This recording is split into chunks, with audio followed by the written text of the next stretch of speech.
এখানে হাজারো সিন্ডিকেট। আমরা প্রত্যেকটা জায়গায় কাজ করতে গিয়ে অসহযোগিতার সম্মুখীন হয়েছি। পুরো সময় জুড়ে আমরা দেখতে পেয়েছি বিশ্ববিদ্যালয়ের প্রশাসন শিক্ষার্থীদের সাথে বিমাদাসুলভ আচরণ করেছে। ডাকসু নির্বাচিত হওয়ার পর থেকে আমরা প্রশাসনের কাছে যৌক্তিকভাবে আপনাদের যে দাবি দেওয়াগুলো ছিল সেগুলো উত্থাপন করেছি। আমাদের যে দায়িত্ব, আমাদের যে অ্যালামনাই আছে তাদেরকে এনগেজ করে আমরা অনেকগুলো কাজ এনেছি, কিন্তু বিশ্ববিদ্যালয় প্রশাসন পুরো সময় জুড়ে আমাদের সাথে বিভিন্ন অসহযোগিতা করেছে। এখানে হাজারো সিন্ডিকেট। আমরা প্রত্যেকটা জায়গায় কাজ করতে গিয়ে অসহযোগিতার সম্মুখীন হয়েছি। আমি কিছু এভিডেন্স আপনাদের সামনে নিয়ে এসেছি যেগুলো আপনাদের একটু জানা থাকা দরকার, এবং এগুলো আমরা আমাদের যে কাজগুলো হয়েছে এই এভিডেন্সগুলো আমরা সাংবাদিক বন্ধুদের মাধ্যমে পুরো জাতির কাছে আমরা উন্মুক্ত করব। আজকে যে সেশনটা হচ্ছে সাইবার সিকিউরিটি, তা আমরা চাই আমাদের যে জেনারেশনটা আছে তারা তাদের সফট স্কিলের মাধ্যমে তারা নিজেদেরকে আরো স্কিল করবে এবং তারা সারা দুনিয়াব্যাপী নেতৃত্ব দেবে।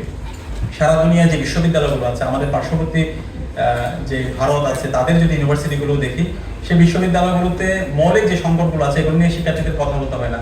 শিক্ষার্থীদের আবাসন সংকট, তাদের পরিবহন সংকট, তাদের স্বাস্থ্য নিরাপত্তা, খাদ্যের নিরাপত্তা, কিসব তাদেরকে গবেষণা পড়াশোনায় তাদেরকে উদ্বুদ্ধ করার জন্য বিশ্ববিদ্যালয়ের উদ্যোগে সেখানে কাজ করা হয়। এবং সরকার থেকে তাদের এখানে সবচেয়ে বেশি বাজেট দেওয়া হয়, শিক্ষা খাতে সবচেয়ে বেশি তাদের বাজেট দেওয়া হয়, গবেষণায় সবচেয়ে বেশি বাজেট দেওয়া হয়। কিন্তু এটা আমাদের জন্য খুবই দুর্ভাগ্যের বিষয়। বাংলাদেশের আজকে স্বাধীনতার আমরা 55 বছর পার করছি, আমাদেরকে গবেষণা, আমাদের বিশ্ববিদ্যালয়গুলোতে বাজেট দেওয়া, শিক্ষার্থীদের আবাসন সংকট, তাদের পরিবহন সংকট, খাদ্যের নিরাপত্তা, স্বাস্থ্য নিরাপত্তা নিয়ে আমাদেরকে বারবার কথা বলতে হচ্ছে।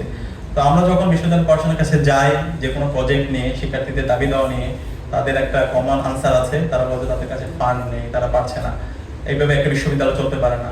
তো তখন আমরা যেটা করলাম, বিশ্ববিদ্যালয়ের যে সমৃদ্ধ অ্যালামনাই আছে, আমরা অ্যালামনাইদের কাছে গেলাম এবং বিভিন্ন জায়গায় ঢাকা ইউনিভার্সিটির শিক্ষার্থীরা দেশের বাইরে বিভিন্ন ভালো ভালো জায়গায় আছে, আমরা তাদের কাছে গেলাম। অন্তর্বর্তীকালীন সরকারের যারা দায়িত্বশীল ছিল, উপদেষ্টা ছিল, আমরা তাদের কাছে গেলাম। তাদের সাথে গিয়ে আমরা অনেক পরিশ্রম করে অনেকগুলো তখন এমওইউ করেছিলাম এবং অনেকগুলো প্রজেক্ট আমরা নিয়ে এসেছিলাম। এর মধ্যে একটা প্রজেক্ট ছিল ঢাকা বিশ্ববিদ্যালয়ের প্রত্যেকটা হলে, ছাত্র এবং ছাত্রীদের প্রত্যেকটা হলে আমরা একটা করে কম্পিউটার ল্যাব স্থাপন করব, এবং কম্পিউটার ল্যাব স্থাপন করার জন্য পুরো প্রজেক্ট এমইউ হয়েছিল, স্বাক্ষর হয়েছিল, এবং সেই ল্যাপটপগুলো, ডেস্কটপগুলো আমাদের প্রত্যেকটা হলে পৌঁছে যাওয়ার কথা এবং আমরা রোমও প্রস্তুত করেছি।